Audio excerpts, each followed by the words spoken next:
The question always comes up, should I be a landlord? Is it for me?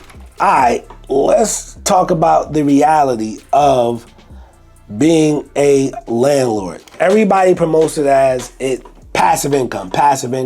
Even the tax code, they recognize it as passive income and it's taxed as passive income.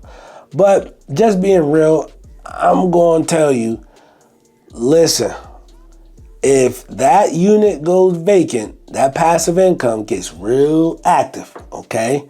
You get very involved with fixing up that property. Also, things break. I don't care if you buy the property new, all right? What do I mean by things break, okay? HVAC units go out, plumbing breaks, toilets do leak, water heaters go out, okay? Now, I'm gonna go ahead and say you don't wanna be the person who just lets somebody go out that you don't have a relationship with and they give you quotes. You might wanna get multiple quotes, okay? The reason being because some people, especially when you go through a property management company, some of those guys will go out there and let's say it'll cost you about $1,200 to get a water heater fixed, right? You got guys that go out there and say, oh, it's gonna be $1,700, right? Because they look at it as this person has a bunch of money, they got a bunch of properties and they just sit back and collect and rent all day. I'm going to get the most I can get out of this person, all right? This happens. So unless you got your own subs, own contractors, yeah, you might want to meet people at the property to get multiple quotes and things of that nature.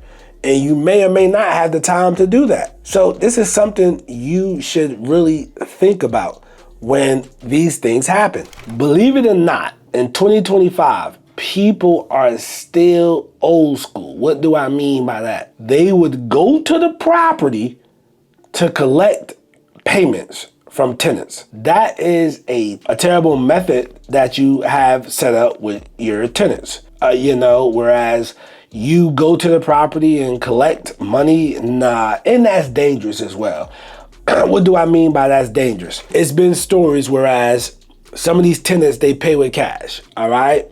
Sometimes people are not financially literate, right? So they'll pay with cash and then they'll have somebody waiting around the corner or around the house to rob them. All right. And then sometimes what? The robbery goes wrong and the landlord may or may not lose their life. All right. So that's a dangerous way when you're dealing with cash, and you have to be wary of this with cash-based businesses. People get ideas. People don't do the right thing when cash is around. They become themselves.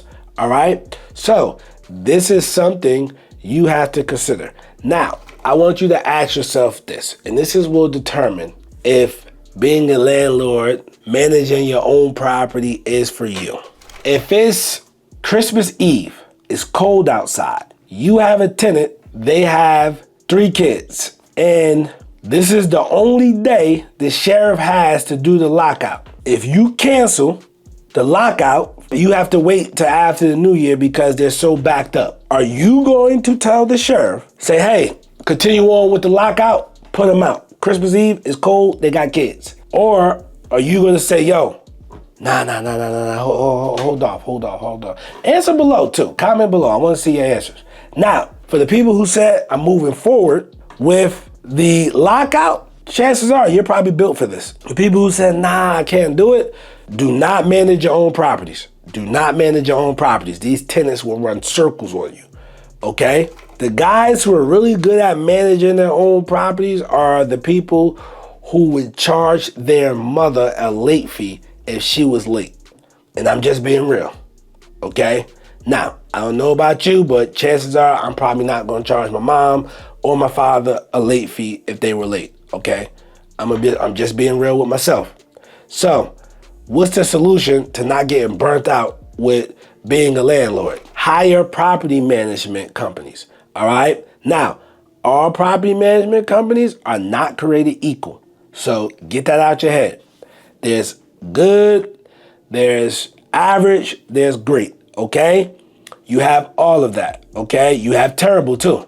So they are people just like anybody else. So keep that in mind. But They save you a ton of stuff that you do not want to deal with. You don't want to deal with the excuses of tenants, okay? You don't want to deal with items that are under $150. They could just go send somebody out there to fix it. It's under $150. That's cool. Just go out there and do it, man. You don't want to deal with that stuff, all right? You just have them call you when stuff is over $150. A water heater go out. Okay, I'll send one of my guys out there to do it. The HVAC is not working on this property. Okay, HVAC not working? Cool. This is what I'm gonna do. I'm gonna send somebody out there so that we can get this squared away. All right. You just want to deal with the major items. Hopefully the major items are not a constant thing, but it does and can happen. Okay. So just keep that in mind, that property management can save you a lot of stress, okay? Now, typically with property management, it's 10% a month, but if you're giving them multiple properties, give them like 8%. So what does that mean, 10%? Well, off $1,000, they make $100, all right? $100 for managing your property. They already have the systems in place. Okay, they already have the systems in place. They have everything in place. They have the portals and everything else. You just need to ask your property management company, what dates do you pay the owner? How do you pay the owners? All right, ACH, okay, typically how long does it take once you send the ACH? Things of that nature, right? So you just want to manage your property company, and they're going to send you out reports and everything else.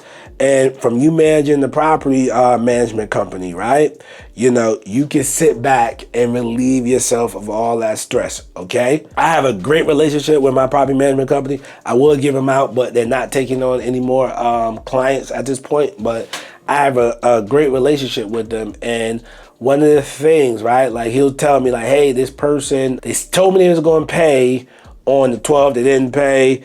Do you want to give them some more days or just start with the eviction? And depending on the situation, right, how long they've been with me, all right? They've been with me years.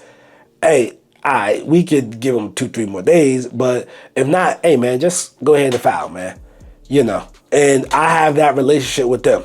And I recommend getting a mom and pop property management company, not one of those big mega giants, because they will charge you for everything. Now, let's talk about the benefits of owning rental properties, right? So let's say that you own 4 rental properties, right? And they, let's say, make $1,200 each gross, all right? $1,200 each. That's $4,800 a month coming in. Do you know that you could depreciate the property? Not only depreciate the property, but you have your other write-offs and everything else, whereas to shelter your income, right? You can shelter your income and pay less money on taxes, okay? And you can still get funded via the bank because the bank understands exactly what you're doing. They see that you're making money. That's the benefit of rental property, the tax benefits. So you can, talk more to an accountant or a CPA about it.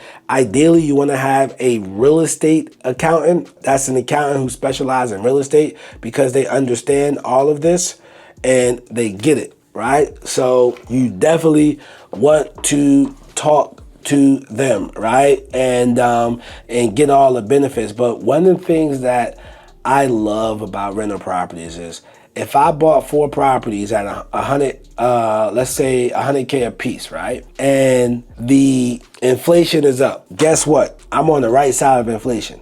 Now, those properties that I bought 5 years ago are probably worth $150 a piece now, right? So that $50K in equity, right, times 4, that is $200,000. So my net worth went up $200,000 and I didn't do any work. All right, now you tell me what job that your salary goes up that significant.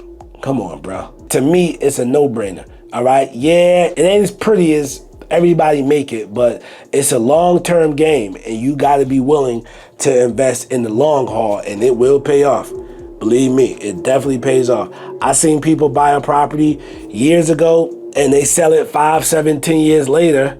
They walk away with 6 figures and then they start a business that they're really passionate about. but they have the capital. They don't got to beg nobody for it, and they can do that, right? I seen people get into hardships, and they got to sell a property. They walk away with 6 figures, 50,000 or 40,000, whatever the case may be, and they can use that money for a brand new start. So there are benefits to it, but you have to be willing to go through the mud just like everybody else, all right? It's all part of the game. Don't think life is picking at you. So what I want you to do is watch this video next to me on rental properties, man. And listen, regardless of what people say, get in the game.